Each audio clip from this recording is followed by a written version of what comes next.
Bonjour, aujourd'hui nous allons parler des congés de vos collaborateurs et comment vous les organisez. Il y a des chefs d'entreprise qui estiment qu'il y a toujours trop de travail et qui n'envoient pratiquement aucun de leurs collaborateurs en congé. Il y a ceux qui les accordent avec parcimonie à tel ou à tel employé parce qu'il en a fait une demande spéciale et tant pis pour les autres qui n'ont pas compris comment ça fonctionnait. Il y a ceux qui mettent tout le monde en congé pendant la période creuse. Et enfin, il y a ceux qui accordent les congés à tous leurs collaborateurs et qui les étalent tout au long de l'année pour s'assurer qu'il y ait une continuité de service. Et vous faites comment?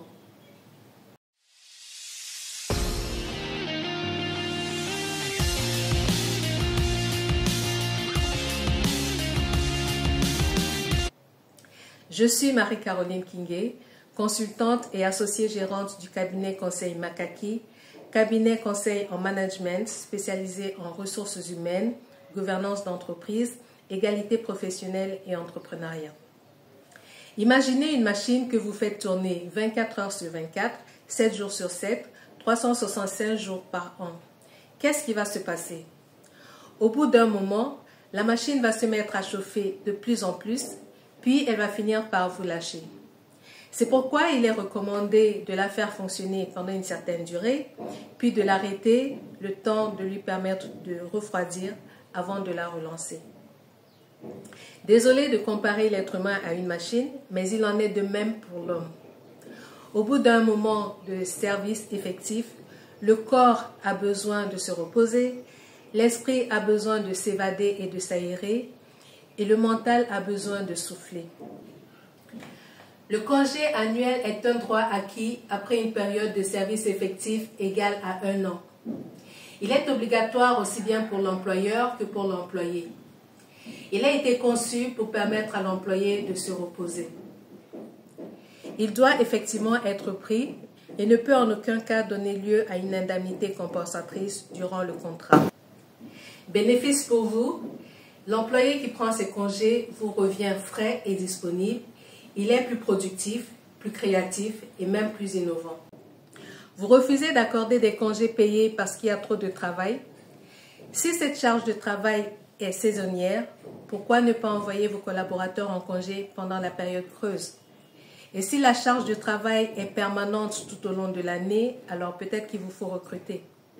Mais refuser d'accorder des congés payés aux collaborateurs parce qu'il y a trop de travail, vraiment, nul n'est irremplaçable.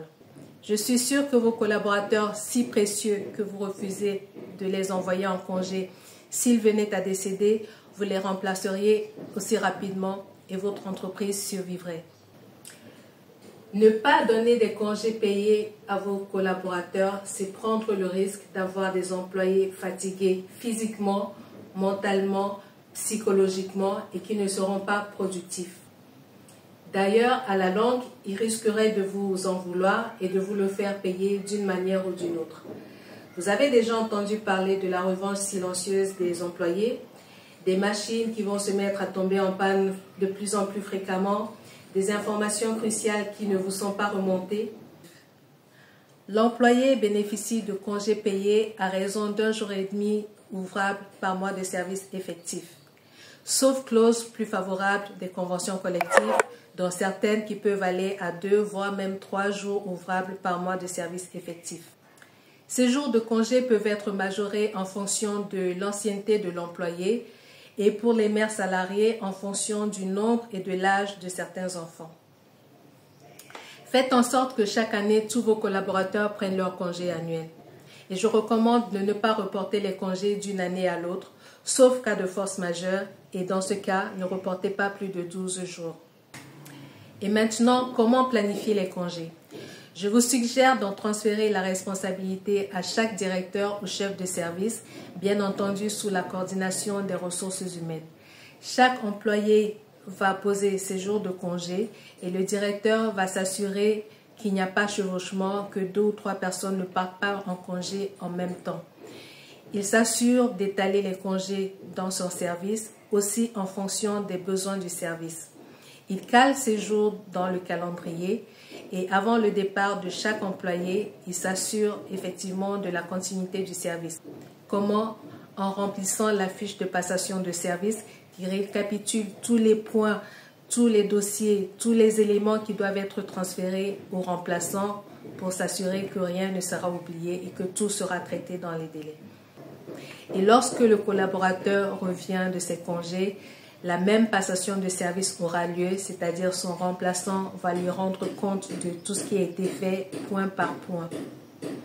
Nous aurons l'occasion de revenir sur la fiche de passation de service qui est un élément clé pour s'assurer de la continuité du service. À très bientôt.